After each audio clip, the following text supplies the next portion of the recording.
પથ્થરમાં અગર ભળે જો ભક્તિ તો બને મંદિર. પથ્થરમાં અગર ભળે જો ભક્તિ તો મળે મંદિર.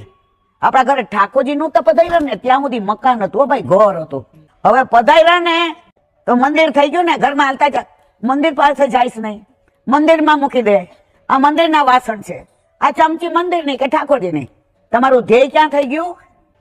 પથ્થરમાં જો ભળે ભક્તિ તો બને મંદિર, ભોજનમાં જો ભળે ભક્તિ તો બને પ્રસાદ, ભોજનમાં જો ભળે ભક્તિ તો બને પ્રસાદ. જે સખડી ધરતા હશે ને એમ નહીં કે હાલો જમી લઈએ. ગુજરાતી લોકો મને ગમે એ કે હાલો ખાઈ લઈએ. તો મારે સામે એક નામ ન દેવાય કઈ જ્ઞાતિની, અહીંયા ઘણા મને મારવા માંડે. એટલે મને કે રસોઈ કરવી એટલે તારે કઈ છપ્પન ભોગ કરવાના છે, ખાવા કરવું કહેવાનું. મેં તમે ખાવા કરવાનું કહો, અમે કાંઠિયાવાડી રસોઈ જ કરી. ખાવા કરવાનું હોય પછી આ જ હોય, પ્રસાદ હોય.